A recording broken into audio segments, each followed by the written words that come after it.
Hello everyone, and welcome back to Empower Our Crowns Roundtable Talk. Today we are going to be doing something slightly different, and that's an interview of me. So my best friend is going to ask me a series of questions that I unfortunately don't know anything about, and I'm going to try to be as honest as possible with you guys so you guys can get a little taste of my journey into the Queendom. So welcome and enjoy. So my name is Ivy. As Pilar stated, I am her best friend. I'm also the CFO and interim secretary of Empower Our Crown. I'm very happy and blessed to be a part of this organization, and I'm very happy to get started. Are you ready? I guess. Okay. These questions will be a little bit personal, so I don't want you to feel uncomfortable. As you know, this is a safe space, so I just want to be reminded of that. The first question is a little bit easier. They get a little deeper as we go along. Okay. So, do you know the origin of your name Pilar, or why your parents chose to name you such a unique name? Sure. So Pilar, aka Pilar, if you wanted to say it in the Spanish way, is originated from Spain, and it means pillar, like a pillar of strength. So I believe my parents knew that I was going to be strong in all facets of the word, and they really wanted to choose a name for their firstborn that did symbolize like strength and beauty and power. But something funny that my mom told me as I like grew up was that she's a big shoe fanatic, and she saw this like designer named Pilar Valentina or something like that, Pilar Valentina, and she had some really poppin' shoes. And she was like, oh, I love that name and I love these shoes. So that's another reason why I think I came up with the name. Well, they came up with the name Pilar. That's awesome. That's awesome. Okay, the next question. If you could tell your younger self one thing, just one thing, what would that be? If I can tell myself, my younger self, one thing, I would tell my younger self to forgive yourself in the process. I say forgive yourself because as my younger self, I was involved in a lot of mess and chaos, and I was a very rebellious teenager, and I didn't know how to forgive myself when I made mistakes. And I think because of that, I went under a lot of like stress and like depression and anger because I didn't know the art of forgiveness. So I would definitely say just forgive yourself, P. Like it's gonna be okay. Right. When we're younger, sometimes we take things like so personal, but that's important. This question is kind of in line with the last. If you could give advice to your 18-year-old self, what would that piece of advice be? Sure. I think when I was 18, I kind of was starting to transition out of the rebellious phase, but I also still had this arrogant, like pompous attitude that I knew it all, and I wasn't really receptive of adult feedback at the time. So I think for my 18-year-old self, I would tell my 18-year-old self to listen and be mindful and listen to those who have already paved the way for you, because they've been there and done that, and you don't know it all. Right. And you get wisdom with your age, so that's important. So what is your definition of a queen? I know Empower Our Crown, we're referring to all women as queens, so what is your definition of a queen? So my definition of a queen is one who embodies love, respect, grace, power, dignity, integrity on a daily basis. I believe that queens are queens whether you are in the public or behind closed doors. I think a lot of times, women and girls want to call themselves queens, and sometimes they aren't embodying those values and those morals behind closed doors. So for me, it's really about the integrity part, making sure that what you say you are is really who you are, at all times, no matter, and no matter who's watching you, no matter who you're around, like you should embody those values in your walk, in your daily walk. So as I'm not sure if all of you are aware, but Pilar is gearing up to get ready for a doctorate program in just a few weeks. So what made you want to become a clinical psychologist? Wow.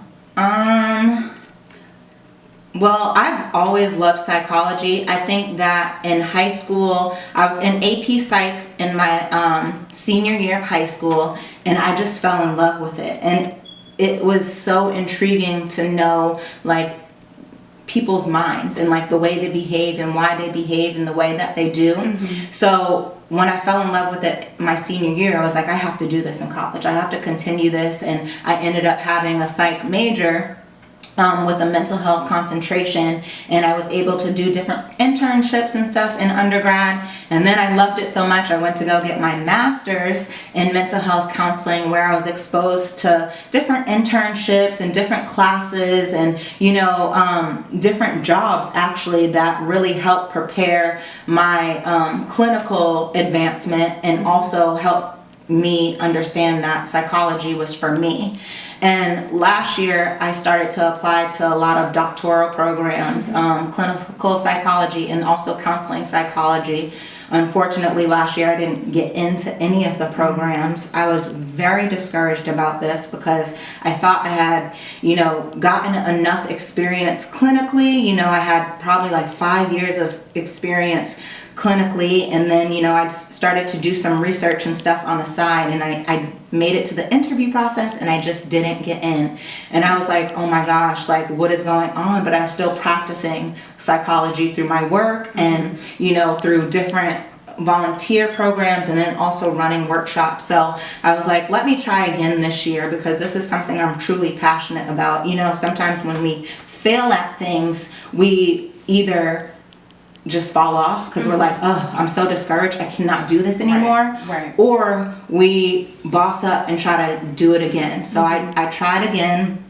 Again, I was receiving a lot of rejection letters, and I'm like, God, is this for me? Like, am I supposed to be doing this clinical psychology? Am I supposed to be providing therapy for people if I'm not able to even get into a school, you know? And then finally I got an acceptance letter, and yay, I'm finally into my school of choice, and I was just so happy. Like, you know, God, my faith was stronger than my fear, and I was able to really just keep going even in the midst of challenges. So I think that I was called to be a clinical psychologist. I love helping people identify ways to, you know, have a healthy mental state and, you know, identify coping tools to help them overcome depression, overcome anxiety, overcome the various diagnoses and disorders that unfortunately so many people are faced with on a daily basis, you know. And at one point I was even one of those people who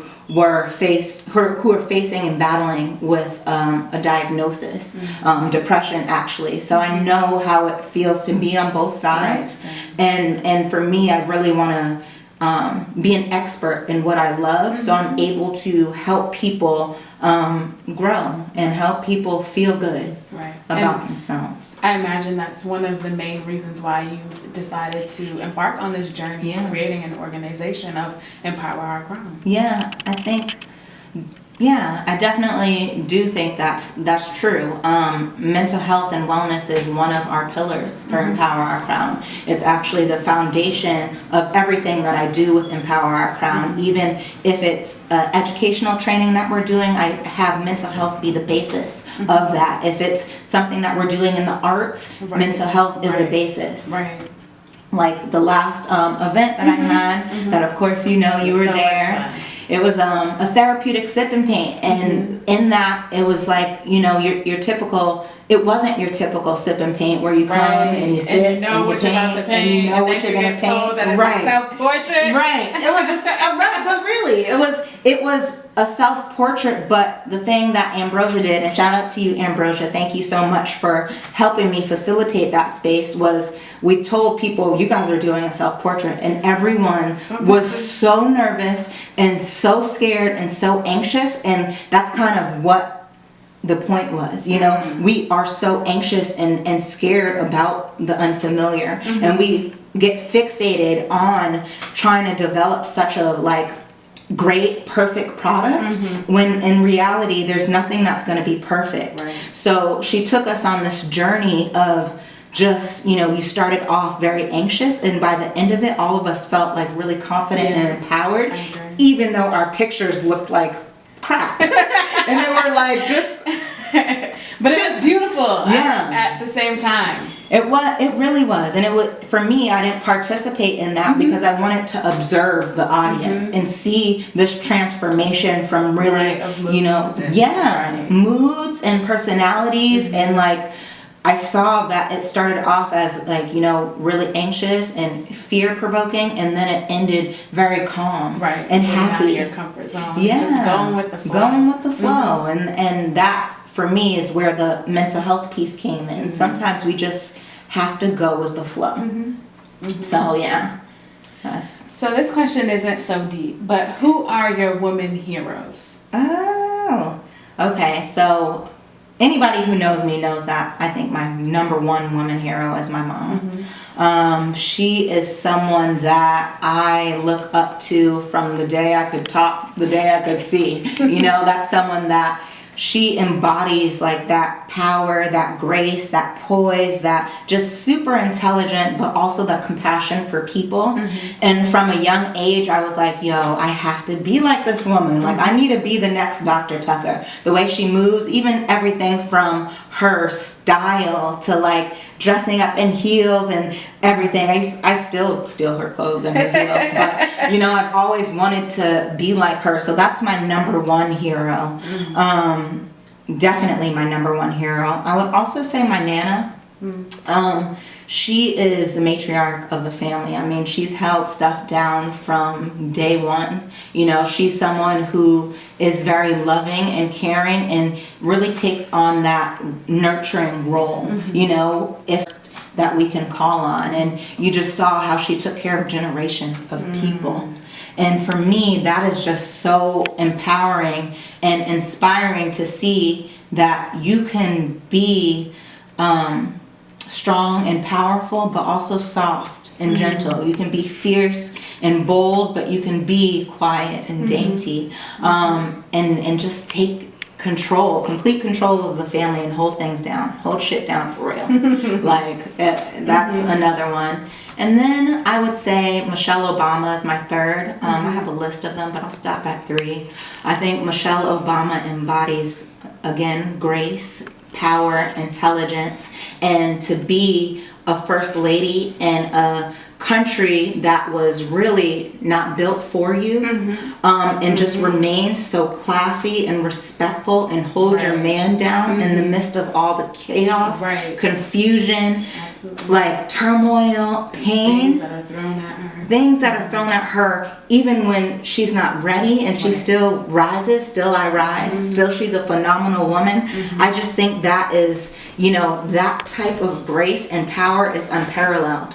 When you have all eyes on you at all times, and you have the world against you at times, the world against not just you, but your man, your family, being black in the White House, that was very inspiring to me. I love her. So those are my top 3. Okay. So I'm sure your mom and your grandmother have instilled like a internal motivation within you. But how do you stay motivated other than, your family? I believe that I have to do a lot of self and emotional check-ins for me to stay motivated, and that just entails conversations with myself. Sometimes I have full-on meetings with myself. I'm sure you do. In the morning, in between actual meetings, and hold myself accountable, because there's so much that I want out of life, and I know that yes, I have great people around me who inspire me, but ultimately it comes down to what I can do for self, how much strength, resilience, determination I'm willing to achieve in life, and that keeps me motivated. I think also losing keeps me motivated, because I'm like, okay, I can get into these schools. I'm going to get in. I have to. Failure for me is a motivator, because I know that I can achieve it. So when I don't achieve something, it makes me go twice as hard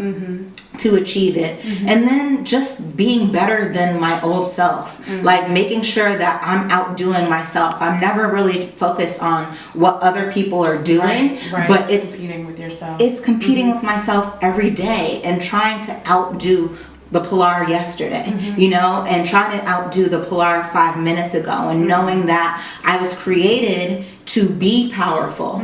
So just knowing that I have a purpose that was planned out for me by God is motivating. You know, like you were built to do this. So even in times of challenge and confusion, I have to be motivated by a higher purpose and by God's plan. I really appreciate that. So have you, I know like every morning you wake up, you put on your crown and you go and you conquer the day. But have you ever experienced anything that threatened or altered your crown? A lot of things. You know, what's the first thing that comes to mind? I guess the first thing that comes to mind that really affected my crown was not knowing my worth. You know, there were times that I was, you know, achieving different things, but internally I felt unworthy, you know, and I would give myself a lot of negative self-talk and beat myself up a lot, and I just didn't feel like the queen that I was saying that I was. And that's why I'm very intentional about, if you're going to be a queen, make sure you feel that way, make sure you represent yourself that way at all times. And at one point I wasn't. So I felt like I wasn't really being my authentic self. And although I spoke about queen this, queen that, queen boss, all this stuff, internally I really didn't feel that I was that way. And because of it, it just made me feel defeated at times, like even through success, even through helping other people and empowering them to be one, I didn't feel that way. So I felt like maybe to other people my crown was upright, but for me my crown was tilted inside, you know, and I just felt that this isn't, I'm not being real, I'm not being honest with people, because I'm not being honest with myself. So that was one time that I can really remember me feeling like my crown was like upside down. Yeah. So what was the most traumatic experience that you've ever had? And then a follow-up to that will be, how do you heal from trauma? Okay, y'all are coming on my block today. Trying to get real deep and personal. Yeah. Everybody knows that, you know, we're all human. We are all We human. all have our struggles, but we're still queens at the end of the day. You're right. This is like hard for me to talk about because I'm not used to, you know, being on the other side of these types of questions. So let me just think. Traumatic experience. Well, I know for one, like a lot of when I think about trauma is like my relationship trauma, my romantic relationship trauma. You know, I think in the past I've definitely experienced some really toxic relationships that did not make me feel like a queen, did not make me feel loved, did not make me feel appreciated. And because of that, I think it really, I don't even think I had a crown up at the time, you know? I think that I poured so much of myself into my partners at the time, and they took so much from me. And because of that, it was almost like I was just going in the motion of things, but not being present. And it took a long time, honestly, probably up until like last year, for me to start overcoming and healing from those toxic experiences, because, and I can't put all the toxicity on them, because I too became toxic because that's what I was used to, and I honestly was comfortable in that toxicity. But the more we engage in toxic behaviors, the more we become toxic people, and the more toxic damage we do to our self-esteem, our minds, our spirits. And I just felt like I almost expected toxicity, you know, like that was almost like a criteria in relationships, because I was so used to being in that environment and in that situation, and I was so used to receiving and giving that. And now that I'm like transitioning out of it and I'm actually healing and coping, like you said, from it, there's still some flashbacks, or there's still some old habits that I might, you know, start practicing in new healthy relationships that once destroyed me. So coping from traumatic experiences it's very, very difficult, because it takes you accepting that this trauma even occurred. And then it takes you being willing to try to change from it and heal from it. And if you're in a traumatic experience for so long, healing doesn't happen overnight. Rome was not built in a day. So it's like it's a commitment that you have to really dedicate yourself to day in and day out, and just try to heal and cope. And one of the ways that I do that is... You're answering my next question. What are some ways you cope? Perfect segue. No, go ahead.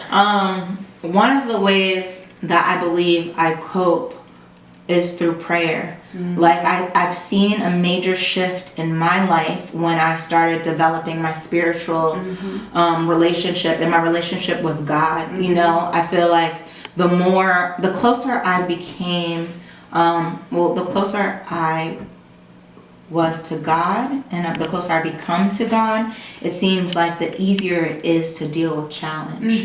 And that is like the major way that I cope. But I know a lot of things that I also do is like journaling, you know, talking to my close support system, you, of course. I know we have our prayer sessions every Monday and Friday, which really get me through. Like having that time to pray with a like-minded individual and someone that I love so much has really helped me get through some tough times. Even this year, when I've had so many different successes and stuff this year, I've still experienced lots of challenge. Knowing how to navigate them. And leaning not on my own understanding, but acknowledging Him in all ways, and then also, you know, getting with someone who understands me and also who has a relationship with God.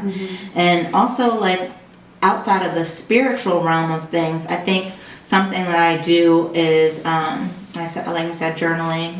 I love to read, and that just takes my mind to a different world. You know, just being able to focus on like a new world and read and just escape from reality for some time helps me. I like working out. I mean, I started running again, which is something huge for me.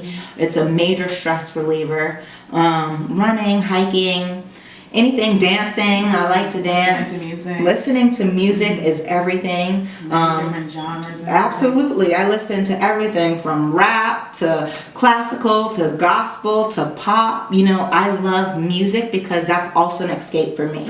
You know, whether I need to get some and want to twerk out my feelings, or whether I want to vibe and listen to gospel, or even some like Britney Spears if I want to act crazy and take it back to like the 1999s, you know, 2000 era. That helps me cope. Laughing. So like one of my best friends, Josiah, who's actually filming us right now. Shout out to the photographer. Laughter for me is, oh my God, I love to laugh. Like I literally make my own jokes sometimes. Oh Lord. And I'm funny. I'm really funny. And I like making people laugh, and I love laughing. I literally will text Josiah sometimes to say something triggering to him just so I can laugh. Because I know he's gonna come back with a crazy response, and I'll just die laughing. Yeah, so those are, that's just, oh, and eating. I love food.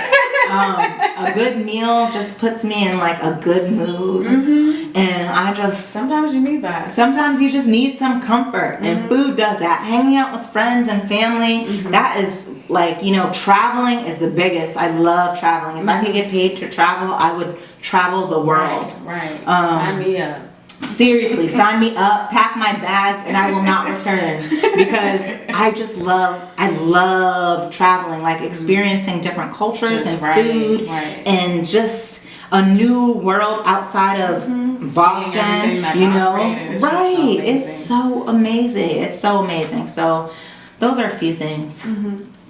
I'm sure a lot that other people can relate to as well. So this is our last question. You have this saying that goes, you can't succeed unless you feel good. Can you elaborate on that? Sure. So I always say, like, if you feel good, you do good. So that's a big part of mental health too. It's like, we cannot become leaders in society. We cannot help others unless we know how to help ourselves and make ourselves feel good inside. I think everything starts within. So I know for me, as I've been on this journey, stepping into my purpose, my godly purpose, and walking into my queendom, the more success I've obtained has been because I felt good inside, and I was good to myself, and my mental health was, you know, getting intact. You know, nothing's perfect at all, but I believe the more positive affirmations, the more confidence I've developed, the more love I've given myself, the easier it is for me to do those things for other people. You know, and for me, being a leader is modeling that feel good, you know, because if I'm feeling good, it's so easy for me to just make you feel good. You know, it's so easy for me to make the young girls that I work with feel good. You know, it's so easy. Well, it's much easier for me to make the woman my age and older really want to achieve happiness first, because if you're happy, you'll be able to do a lot. You'll be able to conquer so much because it feels good. You know, you feel good inside, and you want to, happiness is contagious. So you want to just spread that to other people. And that is what Empower Our Crown is about. It's like, in order for us to empower each other, we have to empower self first. You know, in order for us to become leaders of society, we really have to do some internal work and lay that foundation for ourselves. So it's that much easier to lay that foundation for other people. People are more apt to follow you when they see that you are loving yourself into your purpose every day. When they see that even through the midst of challenge, you find beauty in the chaos. Even in the midst of pain, you find power. And even in mess, you find a message. So feel good, you know, and do whatever it takes to feel good. Before you do anything, for me, it's very important that you feel good about it. And if it doesn't feel good, don't do it. Yeah, so that's it. I mean, that's it. I guess I can close. Yeah, I just wanted to say thank you, you know, for this experience and allowing me to be the one doing the interview questions. And, you know, I really appreciate your authentic answers and being able to, you know, have everybody in Empower Our Crown and who watches our YouTube channels, that you can really see and understand Pilar better and her message and what it motivates her, empowers her, and, you know, why Empower Our Crown was created. Yeah. So thank you. Thank you so much. And thank you guys for tuning in. Like I said, this was really difficult for me. I'm not used to being on the other side of these types of questions, and I'm not used to being so vulnerable publicly. So I appreciate those of you who tune in. And this is what Empower Our Crown is really about, is coming into spaces, safe spaces, and being vulnerable and being challenged, but also being supported along the way. Also being empowered and encouraged along the way. And And I hope that you guys continue to follow me on my journey, because it's only the beginning. And I know that I won't be able to do it without you guys. I think it takes a village. And I thank everyone who's been supportive of me this far. Thank you, Ivy, for even interviewing me today as my best friend. I just appreciate you being along my journey from the beginning. Before there was even an Empower Our Crown, you were empowering my crown. So I appreciate you and everyone else, and I hope you guys follow me on all my social media handles. Empower Our Crown on IG, Empower Our Crown on Twitter, and Empower Our Crown LLC on Facebook. And until next time.